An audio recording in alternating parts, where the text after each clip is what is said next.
Magandang umaga po mula sa Pag-asa Weather Forecasting Center. Narito na lagay ng ating panahon ngayong unang araw nga sa buwan ng Hulyo, July 1, 2024, araw ng Lunes. Sa ating latest satellite images, makikita natin yung dalawang weather system, bagamat itong intertropical convergence zone ay halos nasa labas na ng Philippine Area of Responsibility at ang naapektuhan nito ay yung bahagi ng Southern Mindanao, particular na itong ilang bahagi ng Soc-Sargen. Magdadala ito ng maulap na kalangitan na may mga pag-ulan, pagkilat, pagkulog, particular na sa ilang bahagi ng Soc-Sargen at sa lalawigan ng Davao Occidental. Samantala, itong easterlies o yung hangin na nagbumula sa karagatang Pasipiko ay magdadala pa rin ng maulap na kalangitan na may mga pag-ulan, particular na sa may bahagi ng Eastern Visayas. Magdadala rin ito na mas malaking tsansa ng mga thunderstorms sa bahagi ng Bicol Region, Aurora at Quezon. Sa nalalabing bahagi nating bansa, makikita nyo even dito sa may bahagi ng Luzon ay generally fair weather pa rin, medyo mainit na panahon,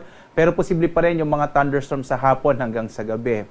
As of this moment po, wala pa rin tayong namomonitor na anumang low pressure area o bagyo sa loob at labas ng Philippine Area of Responsibility. So wala pa tayong namomonitor na bagyo na maaring pumasok sa loob ng Philippine Area of Responsibility. So medyo malit pa yung chance at least in the next 2 to 3 days na magkaroon tayo ng bagyo. At magbibigay tayo agad na update pag meron tayong namataan. At dito nga sa Luzon, itong ating inaasang magiging lagay ng panahon, malaking bahagi ng Luzon ay makararanas ng mga isolated o pulo-pulong pag-ulan, pagkilat, pagkulog, medyo mainit pa rin sa tanghali. Mas malaking tsansa ng mga thunderstorm, particular na sa may bahagi ng Bicol Region, lalong-lalo na sa may area ng Quezon at Aurora, dahil dito umiiral yung easterlies o yung hangin nagmumula sa karagatang Pasipiko. At kagaya ng binanggit ko, medyo mainit at tanghali pa rin yung mararanasan natin. Sa Lawag, agwat ng temperatura, 25 to 34 degrees Celsius.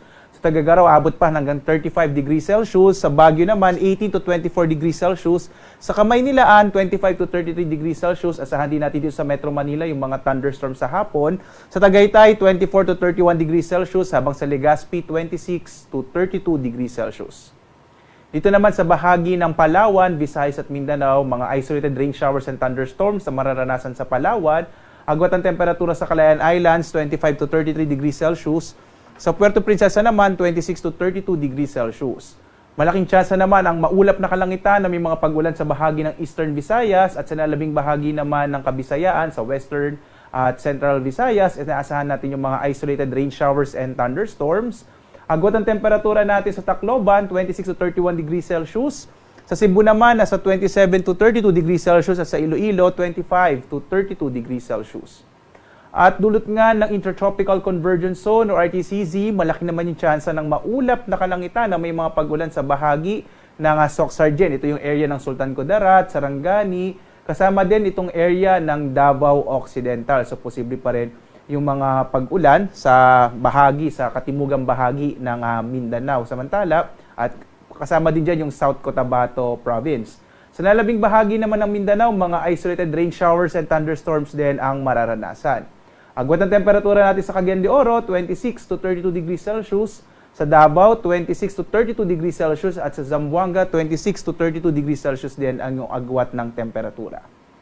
Wala pa rin tayong nakataas sa gale warning, kaya sa mga kababayan natin na maglalakbay sa ating mga karagatan, ligtas sa mga pumalaot ang mga sasakyang pandagat, malilit na mga bangka sa mga baybayin ng ating bansa. Iba yung pag-iingat kapag meron tayong mga thunderstorms na maaaring biglang magpalakas ng alon ng ating karagatan.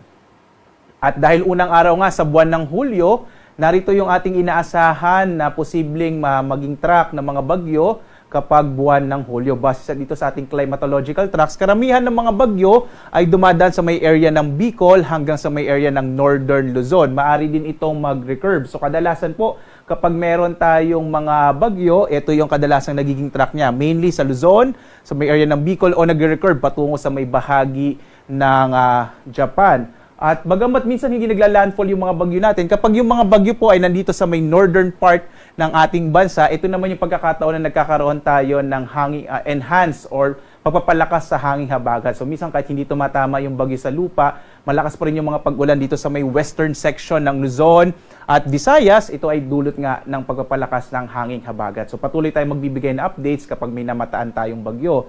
At in-expect din natin ngayong buwan ng Hulyo, 2 o 3 bagyo ang maaring mabuo papasok sa loob ng Philippine Area of Responsibility ngayong buwan nga ng Hulyo. Samantala, ang araw natin ay sisikat mamayang 5:31 na umaga at lulubog, 6:29 ng gabi.